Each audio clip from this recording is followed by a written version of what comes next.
La lecture que je peux faire sur le discours du président de la République sur l'état de la nation, c'est que ce sont des redites.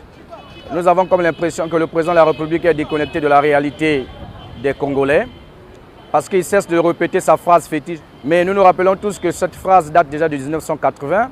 Le même président Denis Sassou Nguesso l'avait déjà prononcée. Et aujourd'hui, nous sommes à 42 ans plus tard, il a toujours le même discours. Alors qu'en 1980, il avait dit que le Congo va devenir un pays qui va atteindre l'autosuffisance alimentaire en 2000. Mais aujourd'hui, nous sommes en 2022. Ce discours-là est devenu vieux. Et nous appelons ça des slogans. Parce qu'aujourd'hui, nous savons tous qu'au Congo, il y a tellement d'argent qui a été déboursé pour l'agriculture. Et nous avons vu que les résultats ont été très médiocres. Le Congo aujourd'hui importe jusqu'à 700 milliards de francs CFA en produits de première nécessité, en produits agricoles et alimentaires. Alors que nous avons un pays suffisamment riche, nous avons 10 millions de terres arables que nous pouvons cultiver de l'agriculture. Donc le constat, c'est que le président est déconnecté de la réalité. Il ne connaît pas ce que vivent les Congolais au quotidien. Et c'est vraiment triste de voir un président de la République qui n'a pas la maîtrise de la souffrance de son peuple. Parlons de la corruption. Ce discours-là aussi date de 2009 lorsqu'il a été investi président de la République. Vous savez, le président Sassou est le responsable de la corruption dans notre pays. Parce que nous nous rappelons tous qu'il y a des citoyens congolais qui ont dilapidé 14 000 milliards de générations futures. Le président Sassou n'a jamais bougé sur son petit doigt.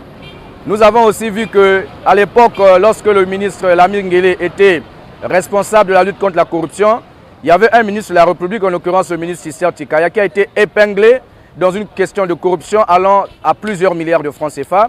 Mais nous avons vu que le président n'a pas pris ses responsabilités pour limoger ce ministre du gouvernement. C'est plutôt le ministre Lamine Nguele qui a été démis de ses fonctions de responsable de la lutte contre la corruption. Donc au jour d'aujourd'hui, si nous avons la corruption dans notre pays, le premier responsable c'est le président Sassou parce qu'il n'arrive pas à tenir la chicotte, il n'arrive pas à punir les coupables.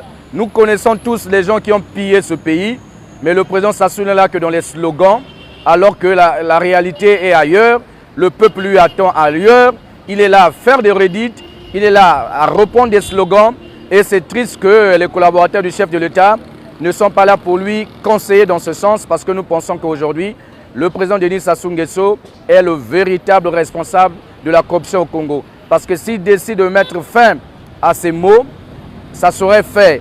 Mais il préfère les encourager, il préfère les caresser dans le sens du poil et nous pensons que c'est la réalité, c'est la triste réalité pour notre pays et nous continuons à nous enfoncer. Vous vous imaginez, le Congo aujourd'hui est parmi les 10 pays les plus corrompus au monde. C'est très triste, alors que nous avons des richesses, le peuple continue à croupir dans la misère. Nous avons près de 70% de la population qui vit sous le seuil de pauvreté. C'est triste, alors que les responsables sont connus, les pilleurs de la République sont connus, mais le président reste flexible, le président reste sourd et il est toujours dans ses slogans.